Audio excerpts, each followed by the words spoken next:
কি কাণ্ড হইতে গেছে, আমি তো বিয়ে করে নিয়ে আসছি, বউ কিন্তু আমার কোটিপতি। কি কইতেছস তুই? এত কোটিপতি মাইয়া কেমনে রাজি হইলো তোর মতো সব জেলার লোকে বিয়ে হইতে? কথায় আছে না, লুঙ্গি খুলতে সময় লাগে, ভাগ্য বদলাইতে সময় লাগে না। নতুন বউ লইছস, ঘরে নিবি না? চলো বউ, ঘরে চলো। তোর মতো সবজি আলার সাথে কিসের ভালোবাসা? বউ, আমি গরিব, সবজি বিক্রি করি, তাই বলে তুমি আমার সাথে এরকম ব্যবহার করতে পারবে না। চলো আমরা বাসা শুরু করি।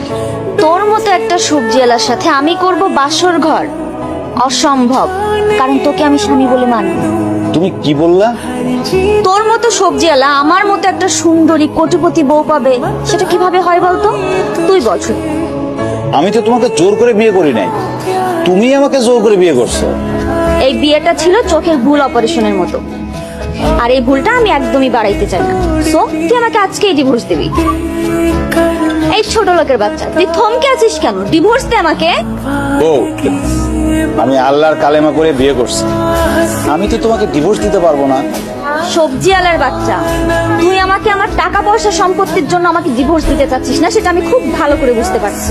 শোনো, তোমার টাকা পয়সা বিষয় সম্পত্তির উপর আমার কোনো লোভ নেই। তুমি আমার বউ, আমার এই ঘরের বউ হয়েই থাকবা, আমি কোনোভাবেই তোমাকে ডিভোর্স দিতে পারবো না। ভাবি অনেক ভালো মানুষ, দেখতে শুনতে যেমন সুন্দরী, আচার ব্যবহারে দেখলা না কোটিপতির মেয়ে হয়েও তোমার পা ধরে সালাম করলো।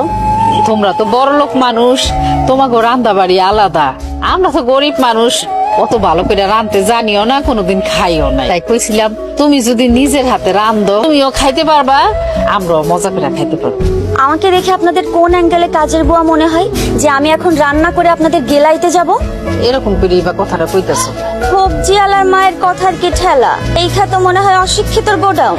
জীবনে কোনোদিন স্কুলের বারান্দায়ও পা দেন নাই, আর আপনার কাছ থেকে কিনা আমার ব্যবহার শিখতে হবে? এটাই আমার সেই ভাবি যারা প্রথম দিন দেখছিলাম। আসলে মনে হয় আমারই ভুল হয়েছে, তোমার সাথে কথা কয়ে মনে হয় আমি অন্যায় করে ফেলাইছি। অবশ্যই অন্যায় করে ফেলেছি। আপনার মতো ছোট লোক আমার সাথে কথা বলার সাহস পায় কি করে? ভাবি, তুমি কিন্তু মারে একটু বেশি বেশি অপমান করতেছো। এই, আমি বেশি করবো নাকি কম করবো এটা তোমার থেকে আমার শিখতে হবে। বেয়াদব মেয়ে।